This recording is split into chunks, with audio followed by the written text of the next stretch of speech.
Welcome to the Army Empire Podcast, your go-to podcast for insightful tips on investment strategies, entrepreneurship, and all things money matters. Join Bernard Alerte, your guide on this journey to financial freedom. Each episode will dive into expert advice, practical strategies, and inspiring stories to help you take control of your financial future. Whether you're an aspiring entrepreneur or a seasoned investor, we've got something for everyone. So get ready to unlock your financial potential and make your money work for you. And now, let's welcome your host, Bernard Alerte.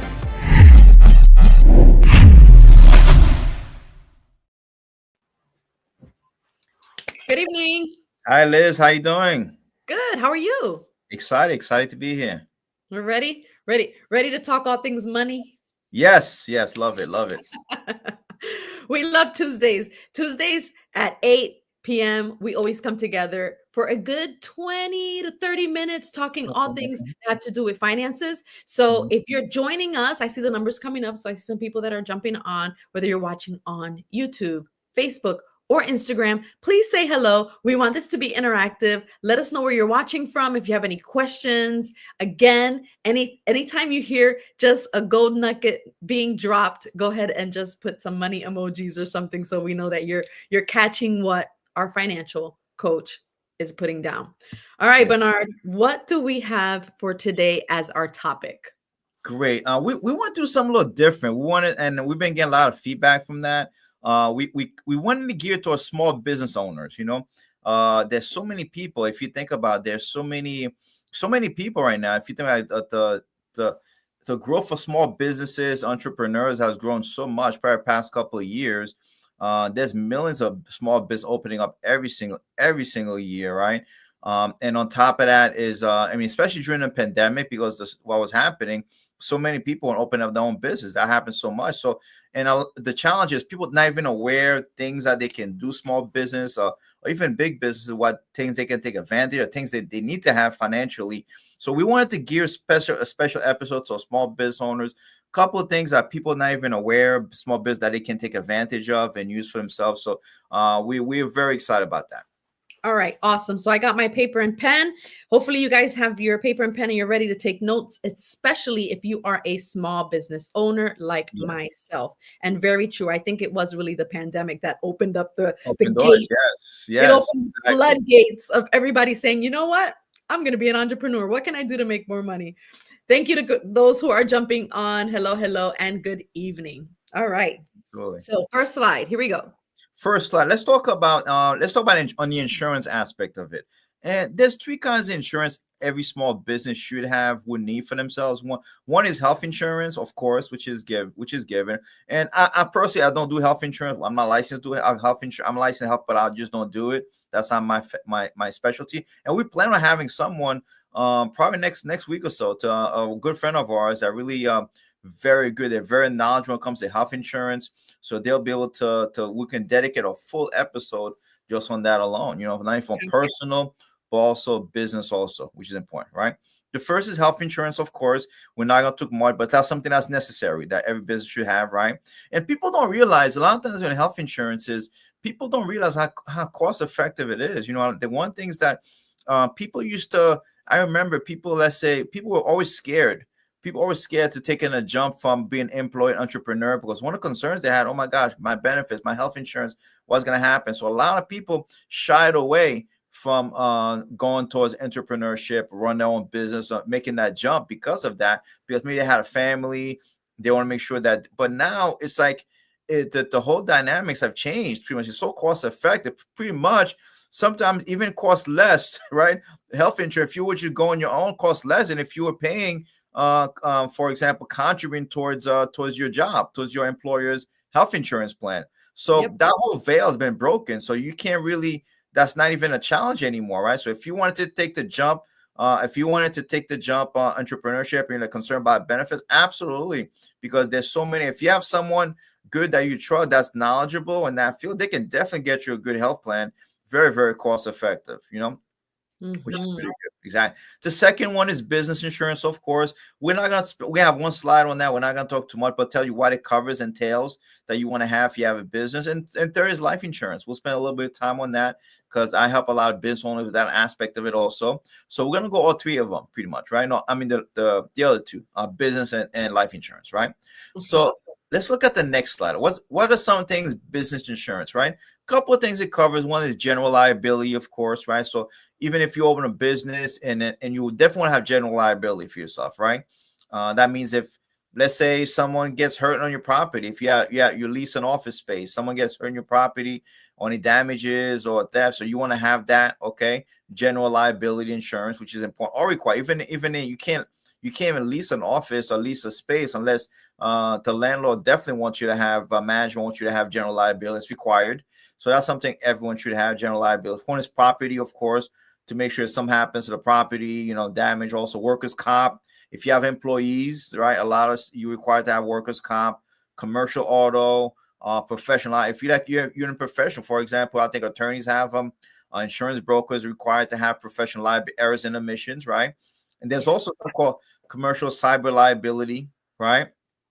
Commercial flood, right? Farm and ranch, if you deal with a farm. So those are a lot of different, it covers different aspects, but you definitely want to have some kind. You definitely want to protect yourself, protect your business. That's so important. So if you're thinking of open up a shop, small business, things that have, make sure you definitely have cover one of these insurances. It's important to have. Mhm. Now let's talk about this. Let's say if you own a business, for example, and people don't realize there's 4 different structures, and for life insurance for business out there that even if that you can use if you own a business. The first one we call buy-sell agreement. What does that mean? That means when there's like 2 or 3 or 4 owners of a business, right? And what it does, it covers. Let's say a business is worth $1 million, right? And let's say, for example, each owner, let's say there's 2 owners, right? There's 2 owners, so their share is 500,000, right? That percentage, right? So what happens is, let's say something happened. What buy and sell agreement allows you to do, allows you to, each owner can get life insurance, right, on each individually, where they are the beneficiary. So they actually buy the. So for example, let's say John is part owner of the business, and Harry's part owner of their business, right? So John can get 500,000. It's called buy sell. Each they have to do it, right? So if something happens to John, God forbid, passes away, so Harry gets 500,000, and he can buy out John. He can buy out John's share of the business to the state, to the family, or something, right? So he can own the business. That's one way to do it, to protect. Okay, so each owner, and you can have different percentages. So if you have 3 owners, for example, you can have 34, right, equally. If you have 4 owners, equally, no matter percentage. So it allows you, but it has to be in equal amounts. Okay. Equal amounts, and each have to have. You can't have one on they all have to have on each other. Okay, so that's a good way. That's a good way to buy somebody out. If someone passes away, God forbid, you're not stuck dealing with it's a very cost-effective way and very simple way. You don't have to go to litigation. You have to go to the family. Oh, this is his part, so it's already done agreement in advance, so there's nothing to worry about, right? Yeah. The second one is a business, right? Business where there's a business. Let's say you have an LLC, S corp, and there's the owner, so the business can actually get life insurance on the owner of the business, right? But so if something happens to the owner, the business becomes the beneficiary. The business becomes the beneficiary of it, not the owner's family, in other words, right? Really? So yes, absolutely. You can have business and the business pays for it, and the business also has to be beneficiary. So if there's 2 owners, same thing also. It doesn't have to be buy sell agreement, but it's something different, right? Like for example, here's what we have personally. Okay. We have an S corp LLC, right? So we have leases. So we have partners that we lease part of office, right? And one thing I made sure I made sure I got life insurance on myself. So if something happens to me, God forbid, my responsibility, because it's like, let's say it's a long-term lease, my responsibility, the lease is taken care of.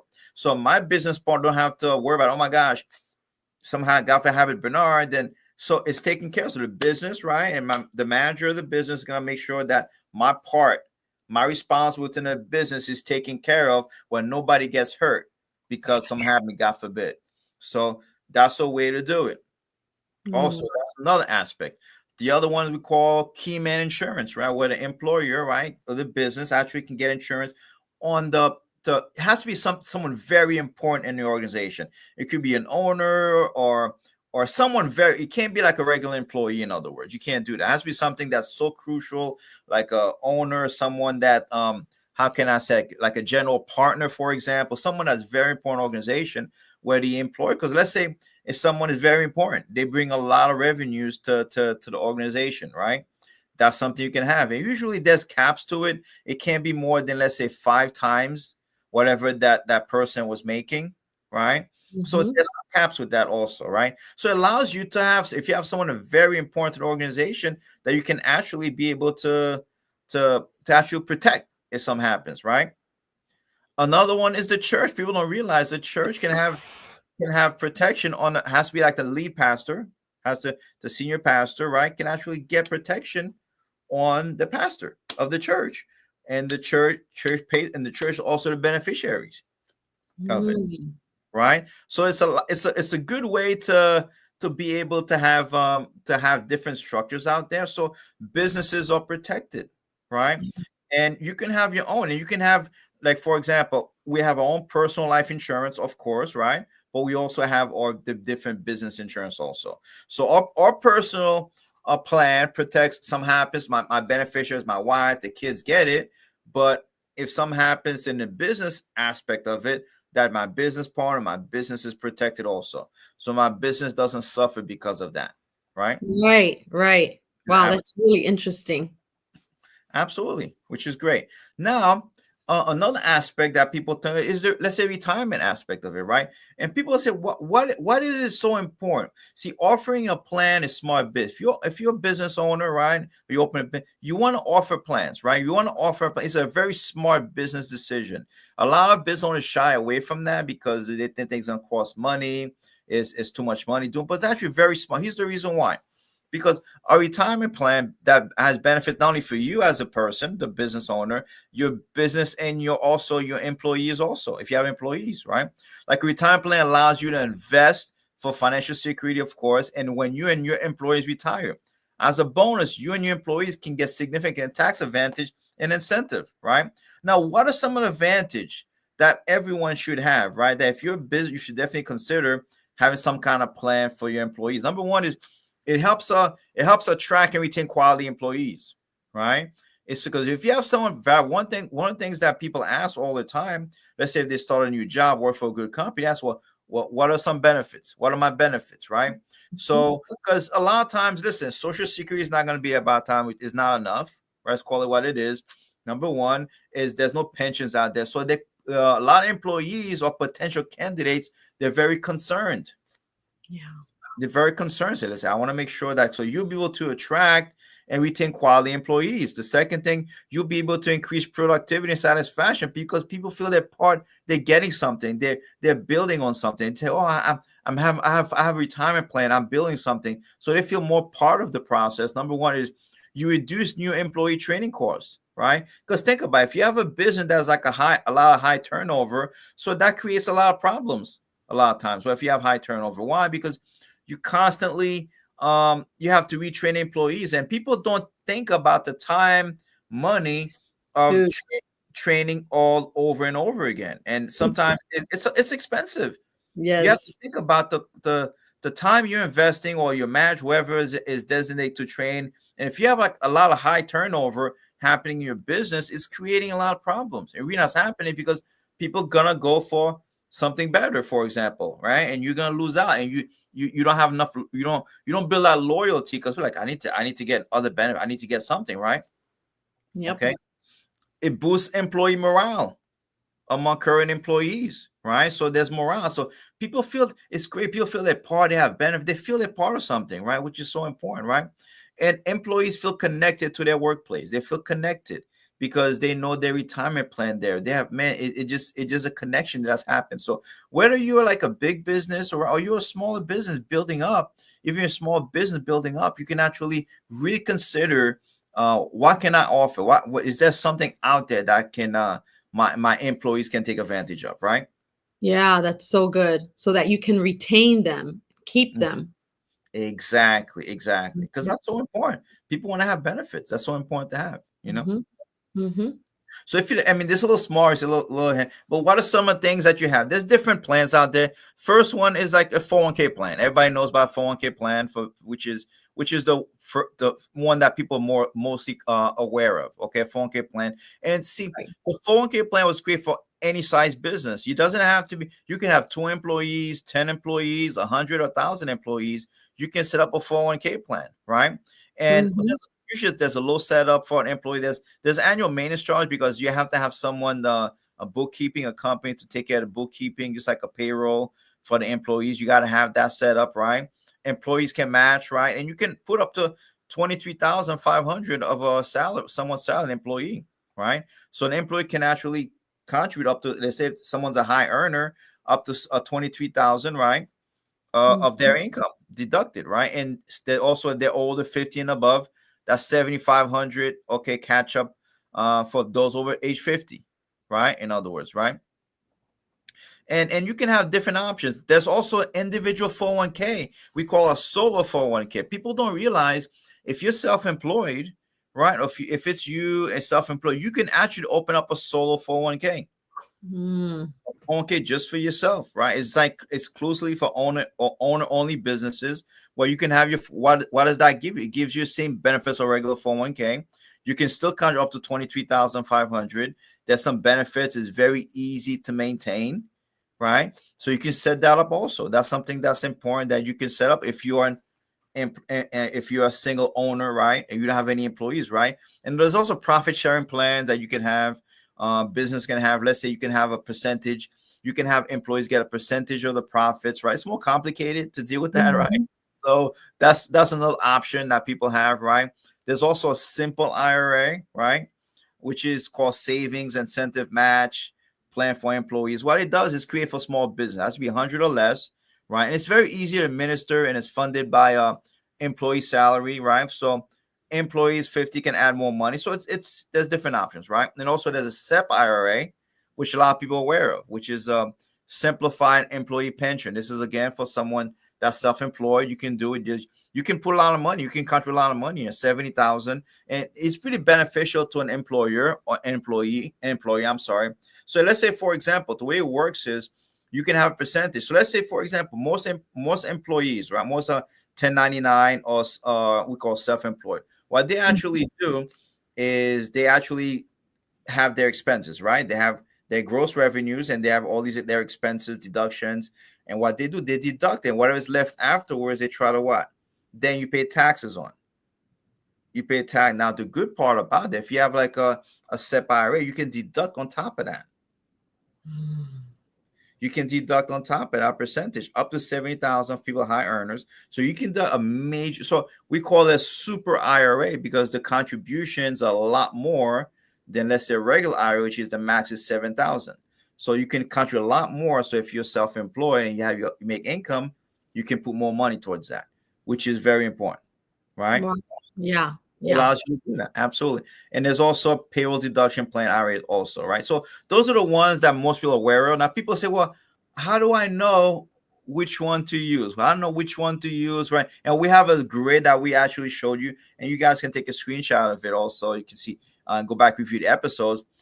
The next grid, right? We're gonna show you real quick. Tells you different scenarios. What are you looking for as an employee, right? So if Mhm, you think about it, so which plan is a smart for small business, right? And it tells you if you look at the plans on the bottom, it tells you what are some of your goals. Like for example, and also I have to read the top. It says, and to their decisions for everything, deciding which business retirement plan to choose for a small. It doesn't need to be complex to determine which retirement plan is good fit for each client. Consider asking the following question to assist you in the best solution. Product represent do not provide tax. We don't provide tax advice whatsoever. Okay, mhm, mhm. you need to speak to a tax accountant, right, to let them know which one best fits the client, best fits that person. Everybody's different. Speak to your tax accountant and be able. So, for example, now the first thing, does the business have employees, right? And it tells you Mhm. which one can benefit. Like SEP IRA is one of them. Simple 401k, periodic phone. It tells you exactly which one. Now, see SEP IRA. No, if you have SEP IRA, you can't actually, because it's only for one owner. So you have no employees technically, and your individual phone is also for no. So you can't. Now, are you willing to contribute to your employer's account? Say, are you willing to contribute part to your employee? So, which one's benefits, right? Want to set by simple IRA 401k plan. Those on, if you want to put money to help your employees put money in, those are 3 ones that you use. Now, who can contribute to your employee's account? It tells you which one. One is the only employer, one employee, right? You can see it's right then and there. Yeah. Yeah. Where it's very clear. And which is more important to you? Because sometimes is when a business just getting started, they're concerned about low plan. They don't want to have a lot of expenses, right? So it tells you which ones have the lowest cost, right? Low plan cost, simple IRA, right? Mm-hmm. So it gives you everything. So if you're a small business, you're not sure, then you speak to an advisor, you speak to someone that's going to help them. Also your tax person, tell which one best fits your situation. And what are you looking to do? What are you looking for? And we can customize something. But everyone, if you're a small business, you're self-employed, 1099, you should definitely have some kind of retirement plan. Okay. Say, well, I'm by myself, and I'm the only person. Then set up a solo 401k for yourself, or set up a SEP IRA for yourself. If you're putting less, you can put it. See, either way, you should have something. Don't ignore it. You should have something. Okay.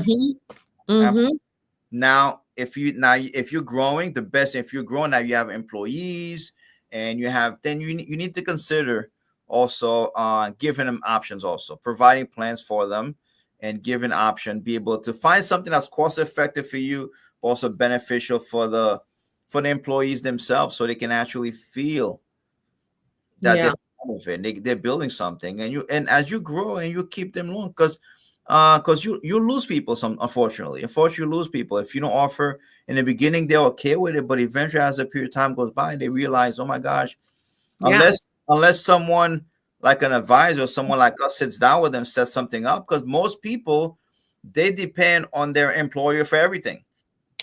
Exactly. And that's the key right there.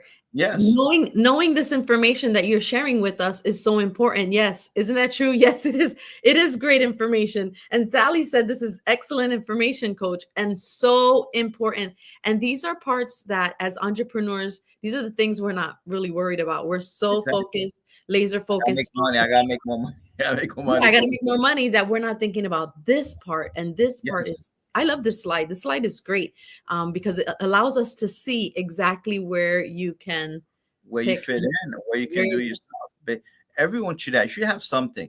You gotta look out, because it's like you said, like a lot of employees, they depend on their employees for everything, sometimes. So if employers didn't offer anything, like, oh my gosh, I have to find another way to do it, and then you end up having to lose so many people. So it's so important to us to have something for yourself. Number one, if you're the owner of business, have something for yourself. But the next step is also have something find a way to have something for, and get information. You'd be surprised, cost effective. You can actually do it. Or even sometimes is, let's say if you can't, some say, well, you're in a position right now that you can't contribute, help do something. But guess what you can do? We have something that we do. I do financial wellness workshops, right? Where actually I sit down with employers, right, and with their employees, and I can go over them like exactly as a person. So I can bring the information. We can bring the information, bring the knowledge of the employees, right? And we can set up individual appointments with them. Right. Oh, that's nice. So you could go to somebody's job, to somebody's place of employment, and speak to their. I love that. That's great to know too. Exactly. So this way, you may not be able to contribute towards their plan or start a plan for them, but at least you're giving them the option. You're giving them, listen, we have someone that can help you, guide you, help them plan. So we can help them plan for their retirement, do certain things like that. So if you can't do it, at least give them that option. I don't care if you have 2 or 3 employees or 5. So listen, I have someone I can show you different ways, because I mean, you can tell them, listen, right now we're growing. I may not be able to contribute towards your plan right now, start a plan, but guess what? I can introduce you to someone Yes. give you the knowledge you need, and maybe set up individual plan for you. Yes. Because then you're showing them the path. You're showing them the path to get a 401k or IRA or other things. Exactly. So that's options also. So good. Right. Listen, smart solutions for small businesses. That's what we received today. So good. And I'm looking forward to chatting with a health insurance professional here at some point too, and seeing how all of this fits in. Yeah. And it's true. And that's one thing we wanted to do with the podcast, to make sure that we bring different people that can actually help different aspects. So there's field that, for example, that I don't specialize in or I don't work in, but if it brings value to the crowd, to the audience and the people, like we had a realtor, right? We had Anna, our friend realtor, talk about home ownership. We had actually Markeisha, attorney. That was actually the highest rated episode, that we actually talked about wills and trust in the beginning, right? Talks about things out there people need to be aware of. So we want to bring information. We want to bring the knowledge to audience as much as possible, because one thing I can tell you, and we've always learned that, okay? See, people say what you don't know doesn't hurt you. When it comes to your money, what you don't know will definitely hurt you. Definitely hurt you. When it comes to your money, you have to know. You have to understand, and you have to understand math. You have to understand what's happening. You have to know what's going on out there. You have to get educated. You have to know what's going on. Otherwise, you'll lose out on that. I think what happens to people lose out millions of dollars. I believe average person probably loses millions of dollars over their lifetime. Yeah. Because we didn't invest. Over not knowing or not implementing. Millions of dollars. And every single person, for part 80-90% of population, can have $1 million or more, have a lot of money. It just lack of knowledge, or maybe lack of discipline, not having someone. But everyone needs to know, when it comes to your money, you gotta know everything. You gotta know as much as possible. You don't have to know, like, be a guru, but you have to have basic things in place to take advantage. And even if you own a business, you need to have those basic things in place also. Yes. Listen, folks, we hope that this is enticing some conversations between you and your spouse and with your family members on how are we protecting ourselves? How are we saving? What is it that we're doing? What are we implementing in our business? What are we implementing when it comes to our finances? And these episodes, this podcast literally creates conversations with my husband and I after we log off, and we have these conversations where, okay, well, now Bernard showed, he grabbed a flashlight and he put that spotlight on an area that we were not considering. Yes. And now it is something to consider. Business insurance. What does that look like for us? Yes, boom, boom. Love it. Okay. Yes. That's a wrap for today. This was really, really good. Guys, thank you so much for joining us. Yeah, faithful joining us every week on Tuesdays. And it's always exciting to just learn more about finances. Bernard, any last words? We're excited, and we're looking to have a couple. Next episode is going to be awesome. We have a lot of different things we're working on, so looking forward to it. Very exciting. Yes. Share this episode. Definitely share this episode with other folks. Thank you all so much for watching, and we will see you next week. Same bat channel, same bat time. Absolutely. Same bat time. We'll see you then. Thank you all so much for watching. We'll see you next week. Thank you, Bernard. Have a great one. Take care. Excellent work. Thank you so much. Bye-bye, guys. Thanks for tuning in to the Army Empire podcast. If you enjoyed this episode, don't forget to subscribe and share it with your friends. Join us next week for another exciting edition, and until then, keep building your empire.